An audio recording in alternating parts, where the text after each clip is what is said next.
Good morning mga kapatid. Good morning sa lahat. Magandang buhay. Magandang umaga.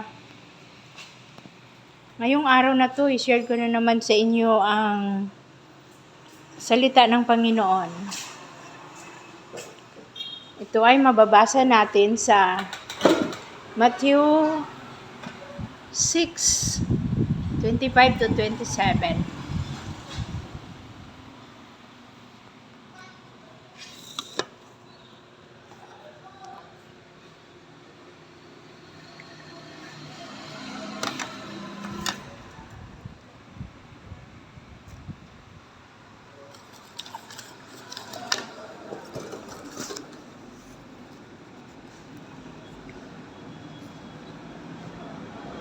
Kaya't sinabi ko sa inyo, huwag kayong mabagabag tungkol sa pagkain at inumin na kailangan ninyo upang mabuhay, o tungkol sa damit na kailangan ng inyong katawan.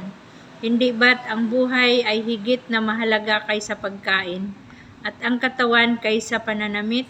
Masdan ninyo ang mga ibon, hindi sila naghahasik ni nag-aani o kaya'y nagtitipon ng bangan. Gayunman, pinapakain sila ng inyong amang nasa langit. Hindi ba't higit kayong mahalaga kaysa mga ibon? Sino sa inyo ang makapagpapahaba ng kanyang buhay ng kahit isang oras sa pamamagitan ng kanyang pagkabalisa?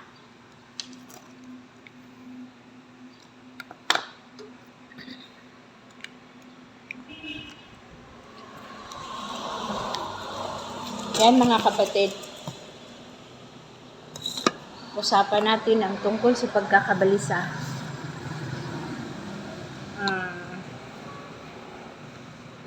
Kadalasan ngayon, kahit ako, minsan nababalisa ako kung ano mangyayari sa future.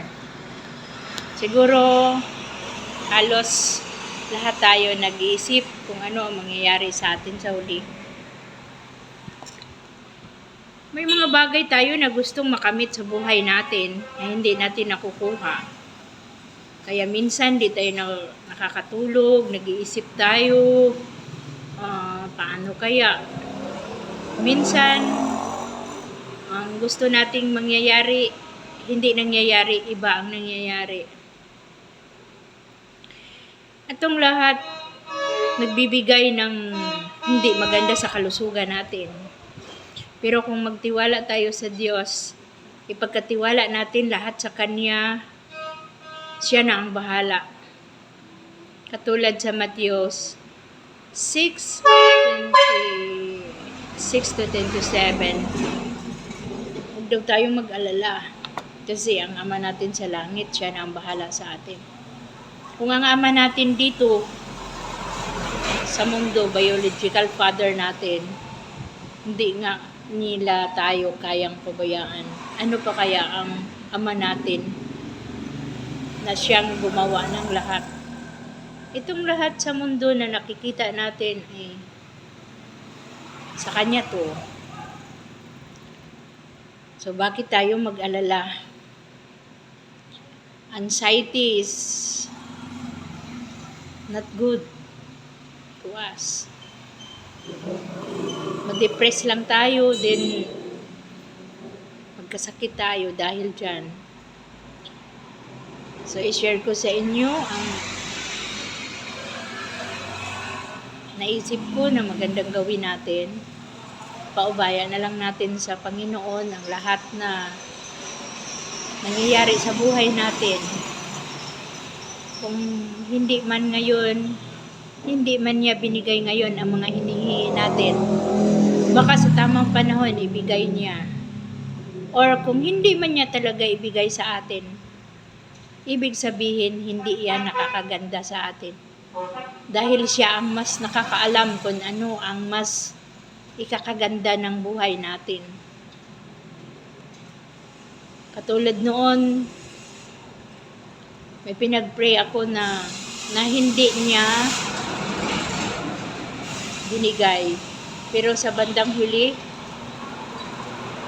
na-realize ko na kaya pala hindi niya binigay dahil kung binigay niya sa akin yun, mapasama lang ako.